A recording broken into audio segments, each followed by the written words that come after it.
बिस्मिल्लाहिर्रहमानिर्रहीम। अस्सलाम वालेकुम स्टूडेंट्स। आज हम अपने लेसन नंबर 2 के इंग्लिश के जो कंप्लीट हमारी जो रह गई है एक्सरसाइज उसको कंप्लीट करते हैं। हमारे पास इसमें जो ग्रामर सेक्शन में फ़र्स्ट क्वेश्चन आ रहा है वो अब हमारे पास जो हमने पिछले कवर कर लिए हैं उसके बाद है question number part number C जो कि कंपाउंड प्रपोजिशन का बनता है। आइए इसको स्टार्ट करते हैं। सबसे पहले हमारे लिए ये जानना ज़रूरी है कि कंपाउंड प्रपोजिशंस हैं क्या। प्रपोजिशन का हमें ये पता था कि हमें एक ऐसा वर्ड होता है जो कि लिंक करता है, एक ऐसा रिलेशन शो करता है नाउन और प्रोनाउन के दरमियान। एक सेंटेंस के लिहाज से क्या करता है, लिंक, एक ऐसा रिलेशन शो करता है, लिंक जनरेट करता है। अब हम कंपाउंड प्रपोजिशन को देखते हैं कि वो क्या है। Compound prepositions are formed by prefixing a preposition to a noun, an adjective और एन एडवर्ब, कि एक ऐसे एडवर्ब के साथ, एडजेक्टिव के साथ या नाउन के साथ कंपाउंड प्रपोजिशन जो है वो यूज़ होता है, फिक्स होता है। फॉर एग्जांपल एक कंपाउंड प्रपोजिशन का वर्ड है अक्रॉस, यानी अक्रॉस, तो वो क्या है, यानी ऑन क्रॉस। इस तरह ये जो है वर्ड निकल के बना है, ऑन क्रॉस। नेक्स्ट है अलोंग, तो वो क्या है, ऑन लॉन्ग, यानी एक ऐसा प्रीफिक्स कर रहे हैं हम इस वर्ड को, इस शक्ल में लेके आ रहे हैं क्या करने के लिए, नाउन्स, एडवर्ब्स या एडजेक्टिव्स के साथ इसको हम क्या करें, लिंक कर दें, इनका रिलेशन बना दें। हम इसको स्टार्ट करते हैं। फॉर एग्जांपल कुछ एग्जांपल्स हैं हमारे पास जिससे हमें क्लियर हो जाएगा कंपाउंड प्रपोजिशन का कि हम इसको कैसे यूज़ करेंगे सेंटेंसेस में। For example there is a bridge across the river, there is a bridge across the river. जो अक्रॉस का वर्ड है ये वाला, ये हमें क्या बता रहा है कि ब्रिज के साथ, यानी कि अक्रॉस द रिवर, दरिया के किनारे या दरिया के साथ एक ब्रिज वाक़े है, एक पुल वाक़े है। He is walking along the road, यानी कि सड़क के साथ, वो सड़क के किनारे वो क्या कर रहा है, अलॉन्ग द रोड, सड़क के किनारे वो चल रहा है। अब हम स्टार्ट करते हैं अपना part number C, fill in the blanks with compound prepositions. तो हम इसको जान पाएंगे कि आसानी से कि हमने किस तरह प्रपोजिशन, जो कंपाउंड प्रपोजिशन के वर्ड्स हैं उनको यूज़ करना है।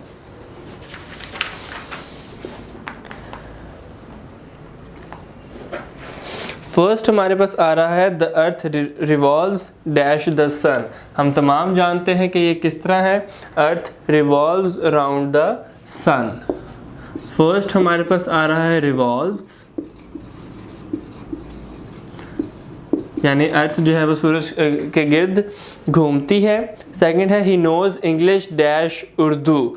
क्या वर्ड लगाएंगे हम कि वो अंग्रेज़ी जानता है besides Urdu. He knows English besides Urdu, क्या मतलब इसका, वो उर्दू के अलावा अंग्रेज़ी भी जानता है, यानी इंग्लिश भी वो जानता है और वो अंग्रेज़ी भी, उर्दू भी जानता है। थर्ड हमारे पास आ रहा है divide the Apple dash the two sisters, यानी कि दो सिस्टर्स हैं, तो यहाँ पर जब दो का वर्ड आ जाए, यानी टू क्वांटिटीज़ हों हमारे पास, फॉर एग्जांपल यहाँ पर टू सिस्टर्स आ रहा है तो वो हम बिटवीन लगाते हैं। और अगर हमारे पास दो से ज़्यादा हो, फॉर एग्जांपल सेंटेंस ये होता है कि divide the apples dash sisters, तो हम क्या लगाते हैं, अमंग लगाते हैं। दो से ज़्यादा हो तो अमंग आता है, दो हो तो बिटवीन आता है। अब हमने क्या इस सेंटेंस में लगाया, बिटवीन का वर्ड लगाया, क्या करने के लिए, दो लोगों के दरमियान एप्पल्स को डिवाइड करने के लिए। फोर्थ हमारे पास आ रहा है there is a village dash the hill. हम पीछे प्रपोजिशन में पढ़ के आए हैं अक्रॉस द हिल, हम यहाँ पर क्या लगाएंगे, अक्रॉस। क्या मतलब उर्दू में इसका उर्दू में मतलब ये है कि पहाड़ के उस पार एक गांव है। फिफ्थ हमारे पास आ रहा है sentence a stranger was walking dash the pathway of my house, यानी मेरे घर के रास्ते पर एक अजनबी चल रहा था, क्या, अलॉन्ग द पाथवे। जैसा हमने एग्जाम्पल में पढ़ा कि हमारे जो बुक में कंपाउंड प्रपोजिशन की एग्जांपल थे कि ही वॉक्स अलोंग द रोड, कि सड़क के किनारे या सड़क के रास्ते पर मेरे जो है वो चलता है। हमने क्या लगा दिया, अलोंग लगा दिया। इसके बाद हमारे पास वर्ड आ रहा है जो नेक्स्ट, वो है we can not live dash water, यानी कि विदाउट वाटर, हम पानी के बगैर नहीं रह सकते। तो ये बहुत इजी सेंटेंस है जो कि हम क्या लगाएंगे, विदाउट से इसको, इसकी ब्लैंक को फिल कर देंगे, we can not live without water. उसके बाद हमारे पास सिक्स्थ आ रहा है China, it helps the villagers by settling the disputes dash them. अब देखें क्या वर्ड मैं आपको बता रहा था, बिटवीन हमने लगाया कब, जब दो वर्ड्स थे हमारे पास, यानी कि दो हमारे पास लोग थे, उनके दरमियान हमने कोई चीज़ डिवाइड करनी है या डिस्ट्रीब्यूट करनी है। यहाँ पर क्या आ रहा है कि इट हेल्प्स द विलेजर्स, ये गाँव के लोगों को मदद करता है, क्या किस वजह से मदद करता है, बाय सेटलिंग देयर डिस्प्यूट्स, कि उनके जो डिस्प्यूट्स हैं उनको वो ख़त्म करता है। किस तरह, among them, not between them. Between मैंने आपको बताया कि दो पे आएगा, यानी जहाँ दो चीज़ें होंगी, यहाँ पर क्या आएगा, अमंग, यानी अमंग का वर्ड हमें ये बताएगा कि ये जो हमारे पास ज़्यादा लोगों में हमने डिस्ट्रीब्यूट करनी है चीज़, वो क्या होगी, वो डिस्प्यूट अमंग, यानी कि लोगों के दरमियान लड़ाई झगड़े को जो है वो ख़त्म करते हैं। तो वो ज़्यादा लोग हैं क्योंकि दो नहीं है, तो इसलिए अमंग का वर्ड हमने यूज़ किया है। आप इसको नोट डाउन कर लीजिए। और इसके साथ हमारा डी पार्ट स्टार्ट होता है, वो है make 5 sentences using compound prepositions, यानी 5 सेंटेंसेस हमने बनाने हैं। क्या हमने यूज़ करना है उसमें, कंपाउंड प्रेपोजिशंस को यूज़ करना है। हमारा डी पार्ट है ये, 5 सेंटेंसेस हमने बनाने हैं कंपाउंड प्रेपोजिशंस को यूज़ करते हुए। तो हम जो है और क्लियर हो जाएंगे आप कि किस तरह यूज़ करेंगे हम। He will come with in 2 hours, first sentence हमारा बनेगा he will come with in, जो कि एक कंपाउंड प्रेपोजिशन है, विद इन 2 आवर्स, कि वो 2 घंटों के दरमियान पहुंच जाएगा, विद इन दरमियान। The plane was flying towards Karachi,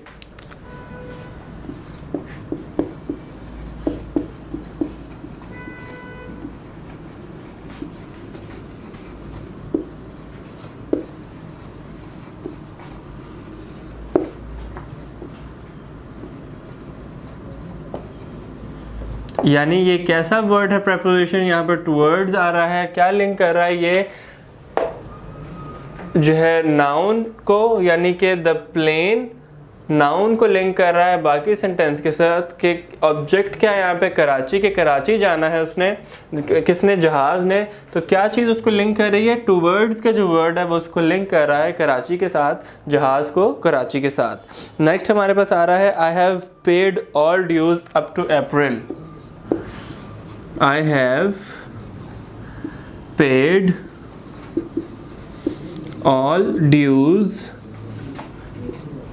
up to April, कि मैंने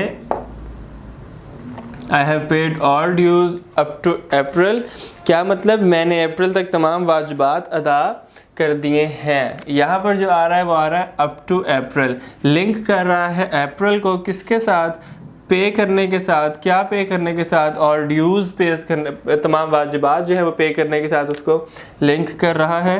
फोर्थ सेंटेंस हमारे पास जो सेकंड लास्ट है, बिकॉज हमें 5 करने का कहा है, तो सेकंड लास्ट सेंटेंस हमारे पास है he met me outside the house, he met me outside the house, he met me outside the house. यहाँ पर जो आउटसाइड का वर्ड है वो लिंक कर रहा है किसके साथ, मिलने के साथ, किसके, सब्जेक्ट यानी ही के, ऑब्जेक्ट यानी हाउस के, लिंक कर रहा है आउटसाइड का वर्ड। हमारे पास फिफ्थ आ रहा है गो इनसाइड द होम,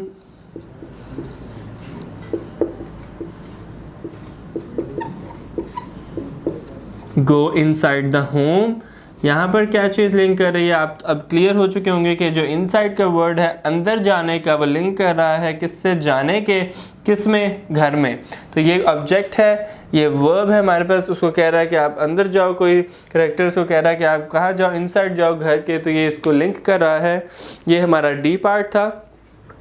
अब हमारे पास जो है वो नेक्स्ट पार्ट हमारे पास जो आ रहा है वो राइटिंग स्किल्स के हवाले से है। हमने जो है वो पिक्चर्स को देखने के बाद हमने क्या करना है, हमने एक पैराग्राफ लिखना है राइटिंग स्किल्स को इन्हेंस करने के लिए।